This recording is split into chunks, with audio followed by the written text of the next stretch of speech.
What's going on, everybody? It's your boy C-Zar, and we are talking about Kaspa. We're going to do a short-term analysis today. Hit that like button, subscribe if you want to see more. Looking at it here, obviously, I don't think Kaspa is going to go below that low there. Looking at the daily RSI, I wouldn't be surprised if it went lower. I wouldn't be surprised if it held its low. Let's see. It probably does go a little bit lower. Yeah, you're below your 60. Yeah, I think so. You're probably going to go a little bit lower, and that's okay, right? From a low point here to a high point here, went down to your 61869 area. Beautiful. I actually want to see here real quick from a high point to the low point. Also 61869 area, a little bit above it that time, actually. From this low point to the high point, your 61869 area is at about 13 cents to 12.5 cents. And that's where I think you're going to go. If you don't go there, then what you need to do is close this week or close several days, multiple days. Oh, you've already done it, actually. Hey, hold up now. Hold up now. Maybe you don't. Maybe you don't. Ooh, okay, that's actually not a bad look. If you can close today above your 236, that would be a good look. Okay, bouncing off your 382 like this and then closing above your 236 would suggest that you move higher. I don't mind the daily RSI. I don't. It does kind of look like it wants to go down, but at the same time you have higher lows. It's not the prettiest channel, but you do have this kind of like channel upwards, right? And those are not the straightest lines, but you can kind of see what I'm going for, right? Higher lows, higher highs. It does look somewhat proper, okay? The weekly RSI I'm not a big fan of, especially because you're below the 60. And each time, actually, I want to see. Let's put a line right there at the 60. Delete this line here. Each time you've broken below it, you've definitely gone. You've bounced in this area a little bit below it. Maybe the 60, for whatever reason, isn't as significant on the weekly here. It seems to be your 56. That happens sometimes. That 56, 55 area is more significant on some charts. Okay.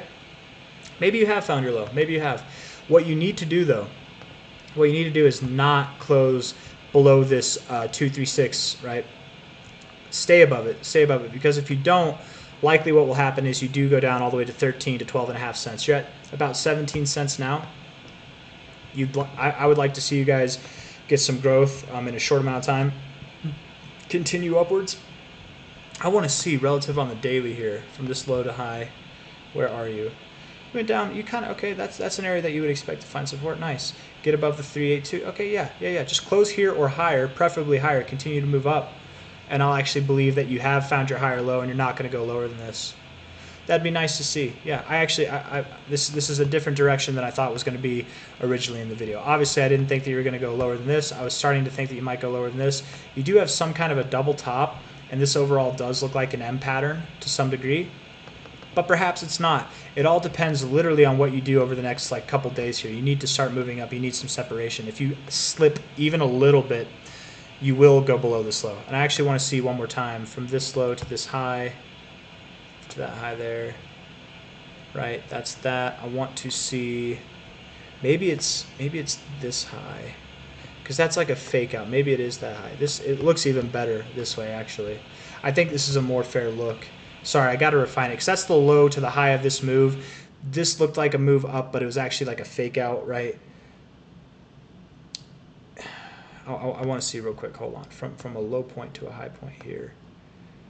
Yeah, maybe actually you have found your low and you're moving up. So just close here, close higher, start moving up. That's really all I have to ask. If you slip and you close below, really, I think that a better line to look at would probably be about 16.635 cents. If you close below there today or any day, I would be under the impression that you move down to around 13 cents to like 12.4 cents. A little bit more refined targets there. So sorry, that was a little bit all over the place, but that's what I got for you guys. So hit that like button, subscribe if you want to see more content.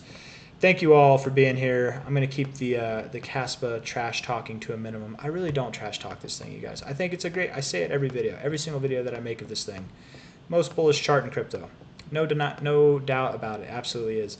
I had a couple of you say, don't miss the train, don't miss out, right? And I appreciate it. I get it. Right? Those are encouraging comments compared to what some people say, right? You guys, some people hear me say, Kaspa's not going to $50 and I'm Satan all of a sudden, right? It's not enough that I talk about it going to like $1 to $3, upwards toward $4, but not quite getting there. You're at 16.9 cents. It's like, it's like I'm a bad guy for saying those numbers, right? Some of you out there are like, you should get in, don't miss the train. But I gotta say, I feel like I've missed the train. Someone, I think it was Altcoin Bonanza, shout out to Altcoin Bonanza. You were talking about, I would more likely, you'd like to see where I was in the next bear market. If Kaspa drops 70 to 75%, yeah, I would very likely be loading up on Kaspa during the next bear market. I wish I loaded up on it before, but I personally, I didn't hear about Kaspa until this point here. And I did think that it was going to drop. It made sense. It had all the reasons to in the charts. You know, it dropped 70%, 50%, 70%, 70%, and it hadn't done that at all. But instead, it went up, and I lost a bet with Bobby C. That's kind of the way that it went. And by this time, right, by this time when I really saw Kaspa for what it was, right, probably going to continue to grow and continue to be one of the best coins of the cycle, it's too late, right? I don't feel, I know, I do believe that it's going to grow past $1. I do believe that it's going to go past even $3, right? It has a chance to do that this cycle. And it's only at 16.9 cents. But for me, there's other coins that I see more opportunity, and I feel like I have missed the train. It's not in me to chase, and those are the projections out. You never know when something can happen, right? This it could go down, right? It could see a massive correction. It's seen it before. It's seen these 70% drops. That could happen. So if Kaspa drops 70% this cycle, I'll probably load up on some. Not gonna lie. But until then, I'm gonna sit it out. I'm gonna let you Kaspanauts ride this rocket ship up. And in which case it does look like it's going to move up. So if it does move up, actually, if it does move up, where are you going to go? Your next like immediate targets. You know, actually, I want to take this look on the weekly. I want to do a couple fibs here from a high to a low. Come on now. Yeah, you look good, actually, dude. You do. This actually does look very productive. I think you're moving up 20 cents to 24.15 cents. You're going to see it. Yeah, that's coming over. It could happen by the end of this month, if not sometime probably before September or October. You know, maybe I should say sometime in August or September, right? Something in this range is what I would expect for Kaspa. Again, almost 21 cents to about just over 24 cents, something like that. 20.8 cents technically, 24.1 cents technically. So yeah, I think that's your next move. I do. The way that you look on your fibs, man, you look productive. I really, originally starting this video, I thought that you were going to move down a little bit lower, down to around 13 cents, right? But I've changed my mind. So hit that like button one last time. I'll see you guys on the next one. Take care. Bye-bye.